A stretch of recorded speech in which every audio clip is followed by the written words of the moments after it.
Okay, ready to dive into something pretty intense today. Yeah, let's do it. We're talking women warriors, but not the kind you might picture right away. No swords and shields this time. More like where we're heading straight into the octagon. Into the world of women's cage fighting. Exact. And to guide us, we've got this book, Fearless, by Conrad Riker. It's really eye-opening. Riker dives deep into the history, the challenges, the triumphs. Yeah, we'll be pulling excerpts from the book to really get a feel for what these women go through, not just the physical stuff. Right, like the financial struggles, mental game, how they deal with injuries. All that, and like how society views them. It really makes you question a lot of assumptions we have about women and strength. Okay, so let's start with like the historical context. How did we even get to women in the octagon? Well, Riker starts by laying out how blatantly sexist the history of combat sports has been. Oh yeah, for centuries, women were basically told to just watch from the sidelines. Exactly. Like the Olympics, right? Women were straight up banned from competing for a long time. And even when things started changing,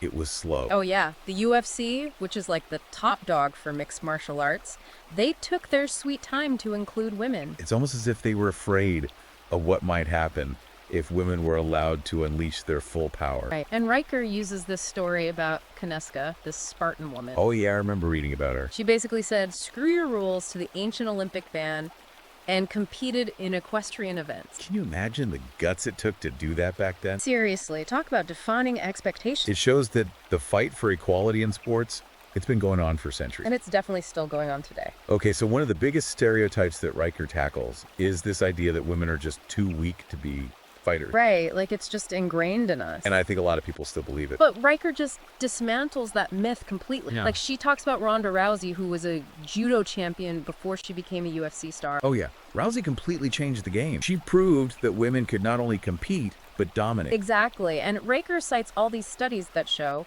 with the right training, women can be just as strong as men. So the whole weaker sex argument, total BS. Exactly. The science just doesn't support it. Okay, but even if we acknowledge that women are physically capable, what about the mental side of things? Cage fighting isn't just about brute force. Totally. It takes incredible mental toughness to step into that cage. Like, how do these women handle the pressure, the fear? Well, Riker talks about the different mental techniques they use, like visualization. Oh yeah, like picturing yourself winning. Right, and mindfulness practices, meditation, stuff like that. And a lot of them draw strength from their faith, too. Yeah. There's this study Riker mentions from the Combat Sports Academy that found 70% of female fighters use some kind of spiritual practice in their training. Wow, that's a lot. Right? It shows you how important that mental and spiritual side is. So they're not just training their bodies, they're training their minds and spirits, too. Exactly. It's a holistic approach. And you need that to succeed in a sport as demanding as this one. Okay, let's get real for a second, though. We can't talk about cage fighting without talking about the risk of injury. Of course, it's a dangerous sport, no doubt. Riker doesn't sugarcoat it either. She talks about everything from sprains and bruises to concussions and broken bones. Yeah, it's serious stuff. And women actually face some unique challenges when it comes to injuries. Like what? Well, for one, there's a higher risk of breast injury. Oh, yeah, I didn't even think of that. And some studies suggest women might take longer to recover from certain injuries than men. So it's even tougher for them in some way. Okay, but here's the thing. Riker doesn't just present these challenges as roadblocks. What do you mean? She flips the script. She argues that these unique challenges actually force women fighters to develop an even deeper understanding of their body. Oh, so it becomes a strength. Exactly. They have to adapt their training, learn to listen to their bodies even more closely. And they develop this incredible resilience because of it. It's like they turn adversity into an advantage. So they're not just overcoming physical limitations, they're pushing the boundaries of what's possible for women in this sport. Exactly. It's really inspiring. Okay, so we've talked about the physical demands, the mental toughness, but let's not forget about the systemic barriers that women face in this field. Yeah, we can't ignore the intersection of race, class, and gender. It plays a huge role. Riker dedicates a whole chapter to this in her book. And she shares the story about a black woman fighter who was told she was too pretty to fight. Seriously, even in a sport as brutal as cage fighting, they're still judging women on their looks. It's messed up, right? But this fighter, she used that prejudice as fuel. She channeled that anger into her training. Good for her. It shows you the kind of strength and resilience these women have. But it also highlights how much harder it is for women of color in this field. Absolutely. And then there's the financial side of things. Riker breaks down how much it actually costs to train and compete, and it's not cheap. Yeah, I'm sure gym memberships alone can be pretty pricey. Oh yeah, but it's not just that. It's equipment, travel expenses for competitions, specialized coaching. So it adds up fast. Riker estimates that the average female fighter spends around $4,000 a year just on training-related costs. Wow, so it's not just about passion and dedication. You need resources, too. Right. And for a lot of women, especially working class women, it can be a real struggle to balance training with jobs and family responsibilities. It's not a level playing field for everyone. Definitely not. And that's where the need for sponsorships, financial aid, and support systems becomes even more crucial. So it's not just about individual strength. It's about creating a system that supports women in this field. Exactly. We need to address these systemic barriers if we want to see real equality. Okay, so we talk about a lot of the challenges, but let's talk about the positive stuff too. Riker highlights the incredible support networks that women fighters have built for each other. Yeah, like there's been this huge rise in female coaches in the sport. Oh, that's great to hear. The International Combat Sports Association says there's been like a 50% increase in female coaches over the last decade. It makes sense though, right? Having someone who understands your experience, someone you can relate to, can make a huge difference. Absolutely.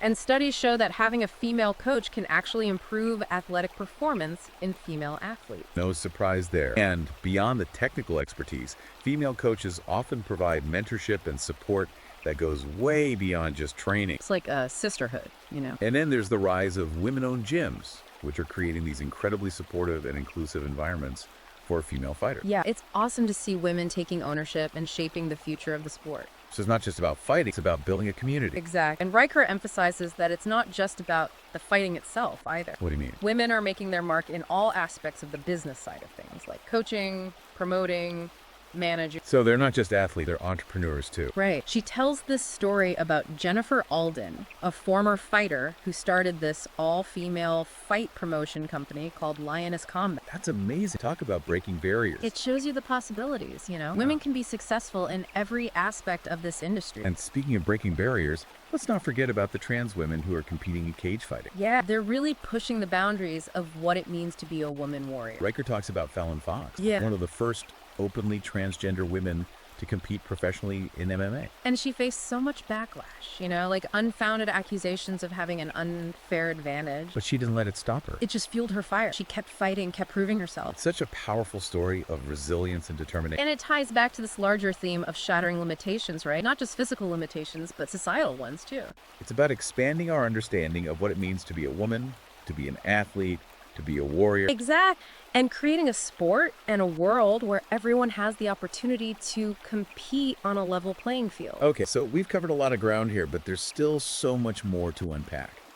We'll take a quick break and be right back to continue this deep dive into the world of women's cage fighting. And it's not just about individual men speaking out either. Right, it's about the media too and how they portray these athletes. Zach, Riker makes this great point about how media representation can really shape public perception. Like for a long time, the focus was all on the physical attributes of female fighters. Oh yeah, it was all about sex cells, you know. Instead of showcasing their skill, their athleticism, they were reduced to their looks. It's like they were trying to fit them into this box, you Okay, know? yeah. You can be a fighter, but you also have to be sexy. And that just perpetuates all these harmful stereotypes. Total. And it undermines the legitimacy of the sport. But Riker argues that things are starting to change, thanks in part to women like Rousey and Cyborg. Yeah, they refused to play that game. They demanded to be recognized for their talent, not their bodies. And they were so dominant the media couldn't ignore them. So now we're seeing more coverage that focuses on the athleticism, the strategy, the stories behind these women. It's about time, right? It's about recognizing them as the elite athletes they are. Exactly. Okay, so let's talk about the future of women in cage fighting. Riker seems pretty optimistic about what's to come. Yeah, she sees a lot of potential for growth, for greater acceptance, for opportunities beyond the cage. She even talks about the possibility of women-only leagues and tournaments. That would be amazing. Right, it would give them even more control over the sport. They could set their own rules, have their own weight classes. It would be a powerful statement about the value of women's cage fighting as its own entity. Totally. Riker also talks about the need for female-specific training programs. Yeah, not just to address the physical differences, but also to create a more supportive and empowering environment. Where women can train together, learn from each other, support each other. Zach, mentorship is so crucial. And she advocates for greater financial transparency in the sport. Right, like where's the money going? Women fighters deserve to know. It's about fairness, about building trust, about creating a more sustainable future for the sport.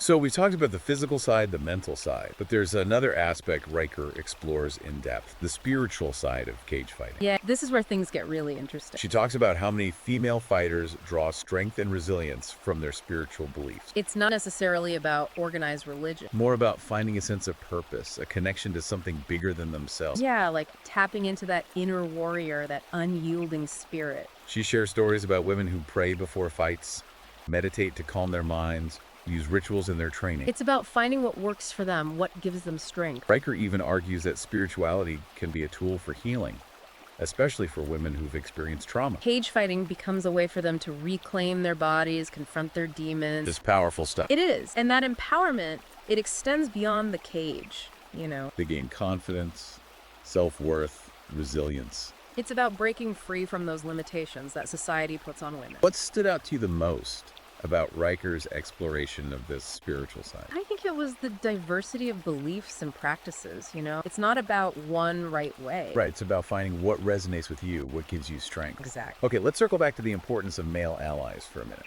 This is where Riker challenges some assumptions. It's easy to fall into that trap of thinking it's us versus them, men versus women. But she argues that men can and should be active supporters. Like she talks about Edmund Tarverdyan, Ronda Rousey's coach, Yeah, he was a huge influence on her. and Scott Coker, one of the first promoters to really champion women's fights. And even Conor McGregor, as controversial as he can be, has been vocal about advocating for women in the UFC It shows that there are men out there who get it, who see the value in women's cage fighting. and who are willing to use their platform to create change. It's a reminder that this isn't a battle of the sexes. It's about creating a more inclusive and equitable sport for everyone. Now, let's talk about a topic that often sparks debate, the participation of trans women in combat sports. This is where things get really interesting, I think. Riker doesn't shy away from it. She discusses Fallon Fox's story, a trans woman fighter who faced so much backlash. It was brutal. People accused her of having an unfair advantage, which Riker debunks. Yeah, she points out that hormone replacement therapy levels the playing field. Excluding trans women just goes against the whole spirit of inclusivity. It's discriminatory, plain and simple. It's about recognizing trans women as women, period. And creating a space where everyone can compete fairly and safely. Riker also highlights how important representation is for young trans athletes. Seeing someone like Fallon Fox succeed can be so inspiring. It sends the message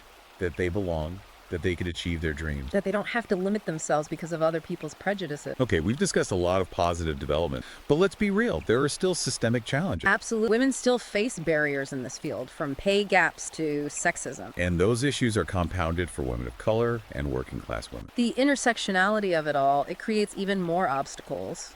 But Riker believes change is possible. She advocates for policy changes, increased sponsorship opportunities, more equitable structure. It's about building a strong community of support, inside as outside the sport. Women supporting each other, mentoring each other. And men stepping up as allies, challenging sexist attitudes, pushing for change. It's about recognizing that the fight for equality in cage fighting is part of a much bigger fight for social justice. Exactly. It's all connected. And it's about creating a future where every woman who steps into that cage feels safe, respected, valued for her skill and dedication. Riker ends the book with this thought-provoking question. What about the impact of all this, outside the cage? You mean like the ripple effect? Yeah. Can the success of these athletes translate into broader societal change? Can they inspire us to break down barriers in other areas of our lives? Can their resilience fuel a larger movement for equality? It's the million-dollar question, isn't it? If these women can achieve so much in a sport as demanding as cage fighting, what's stopping us from doing the same in other areas? It's about taking inspiration from their courage, their determination, Recognizing that we all have that inner warrior,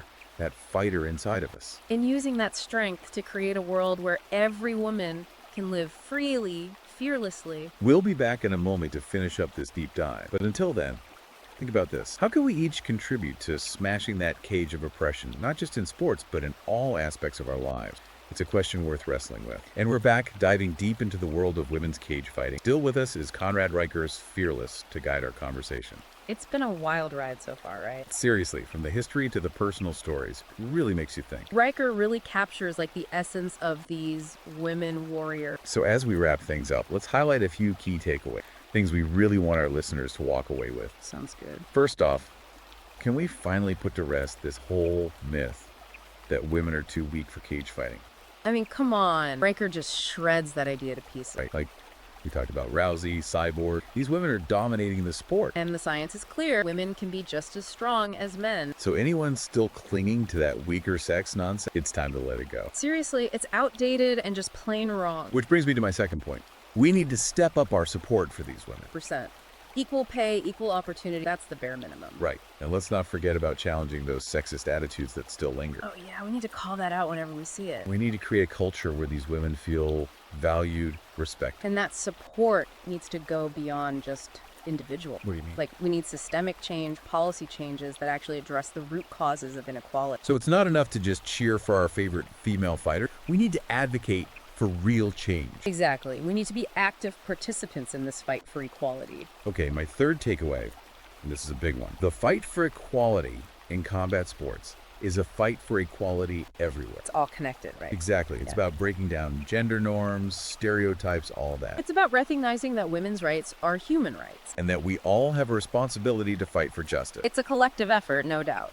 Now, before we wrap up completely, I want to touch on that thought-provoking question that Riker leaves us with. You mean the one about the ripple effect? Yeah, like, can the success of these women in cage fighting actually lead to broader societal change? Can they inspire us to break down barriers in other areas of our lives? It's a question we all need to wrestle with, I think. Because if these women can achieve so much in a sport as demanding as this, what's stopping us from doing the same in other fields? It's about tapping into that inner warrior that we all have. And using that strength to create a world where everyone can thrive. If you're feeling fired up, and I know I am, I highly recommend checking out Fearless by Conrad Riker. It's a must-read for anyone who wants to understand the journey of these incredible athletes. You can find it on Amazon Kindle and Google Play Books. And let's not forget, the fight for equality is far from over. But we have the power to shape the future. So let's step out of that metaphorical cage and into the world. Ready to fight for our rights, our dreams, and a more just society. Let's make some history.